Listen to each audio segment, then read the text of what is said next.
DR19, the original exhibition began in 2016-17, a series of dust exhibitions which were to promote the Stoke-on-Trent UK City of Culture bid, and I thought it would be quite a good idea to promote that, and using the colours that were used for the promotion of the UK City of Culture, designed by Andy Cook. I decided to do some artwork based on the colours used there. I then approached Andy and said, would you be interested in trying to get some artists together to put on exhibitions? And we decided then that we would do 6 exhibitions all around Stoke-on-Trent in all the 6 times. The original name Dust came from that discussion, when we were having that discussion, because I'd been using ceramic pigment, and I'd done a piece of work at Spode in Building 7, and the piece of work was called Spit and Dust, and that was because there was dust coming off the walls.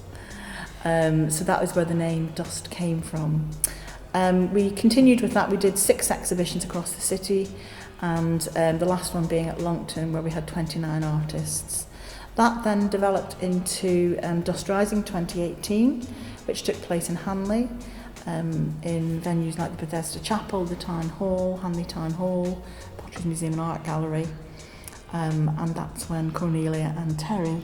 Cornelia had been in the 3rd exhibition at Tunstall Baths, and all the places that we've been to were spaces, quite unusual spaces to show artwork, and it was to show the buildings off, so it's to show the buildings in the city, show those off as well as the artwork.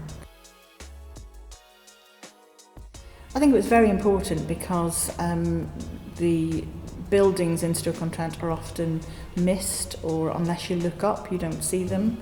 So part of that was to bring attention to those buildings through the artwork.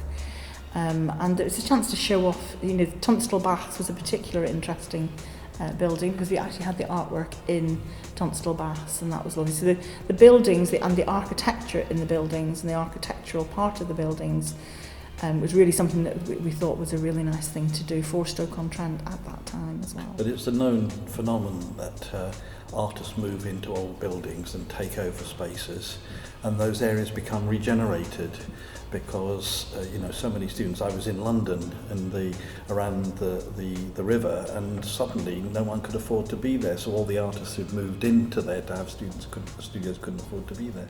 But the thing about in the buildings in Stoke, I think, is that there's so much post-industrial buildings here that that it's just prime for looking at them and using them for places to have exhibitions in, so it helps people come and understand how the arts can be used in regeneration. This is why, partly why DR19 was made about the theme of this is industry and architecture at Spode.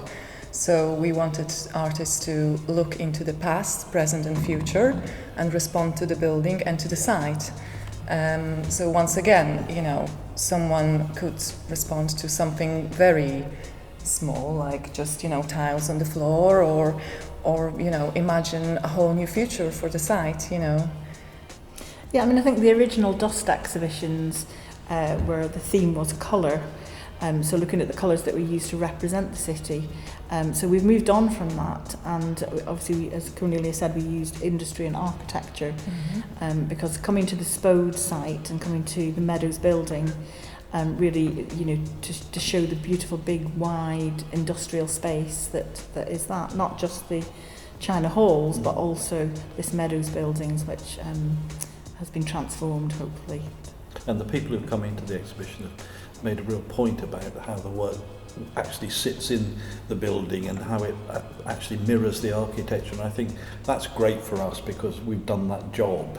But also I think it means that they look at the building differently too, that they actually see the building as a receptacle for things to happen in, not just something left and rotting in the city. And there's a lot of negative comments about these types of buildings, but people often don't get in to see what exciting places they are, and we just want to really reveal it, don't we? Yeah, it's been fantastic doing this show in a space that not many people have known. In fact, there was someone in this morning who said, I used to work in this building. This is amazing to come and see this here. So it's a little bit, but it actually means a lot to a few people, and that it changes, I think, the way people will see what they think is just an ex-industrial site.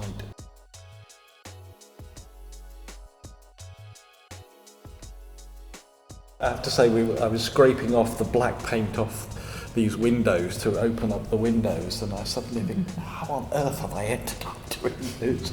But actually what happens, and what's so important I think, is that with this bunch of artists here and the graduates, they've been so generous to support us.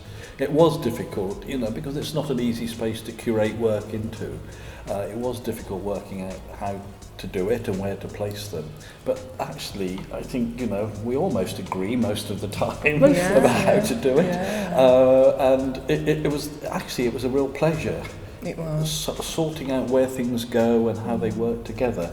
And I think, we complement each other in what we contribute.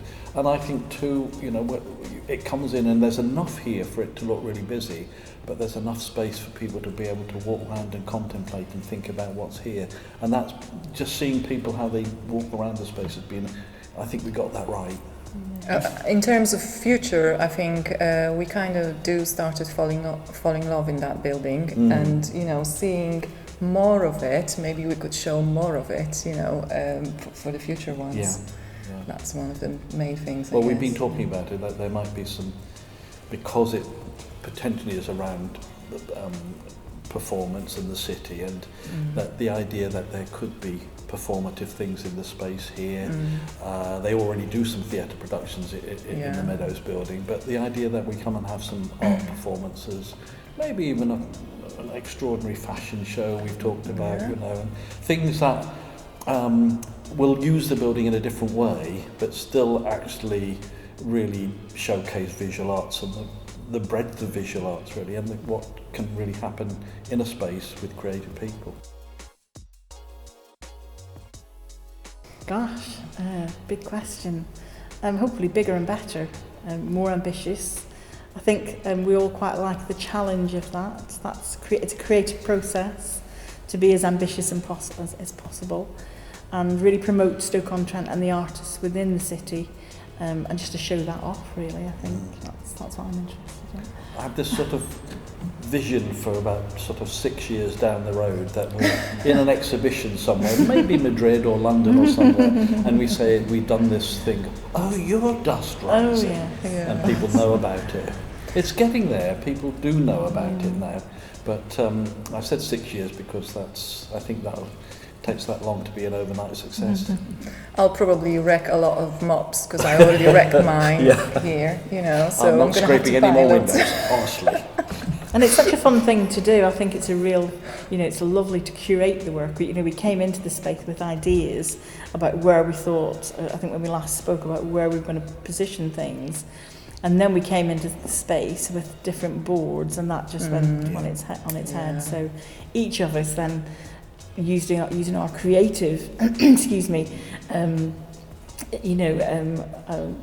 creative, I don't quite know what the word is, but to actually make the work look the work at its best, to show each artist in the space. And one of the things, we're sitting at a table here now, which is one of the exhibits in the way, and it's caused quite a stir during the exhibition too. And one of the artists has just taken some of the old ceramics and picked out the animals that used to be on the ware that the ceramics factory here, Spode, used to make, and asked people just to become animal for a short time.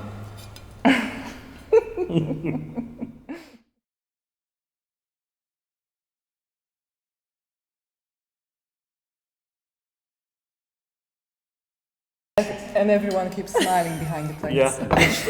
Do you know, it is the weirdest thing. People come in, they go, and even though they can't be seen, you can see people smiling. I did it this afternoon, It's really extraordinary, isn't it? But it's been so great because we've had these Polaroids, which are quite antiquated in their way, but it just means people enter into it and they become part of it, and it's so great that on social media, the various hashtags, this has been put out there, and that's why I think one day we will stand in an exhibition somewhere. Is this on the outtakes? This is the outtakes. Oh yeah, and there's a lot more to see as well. Are you still filming?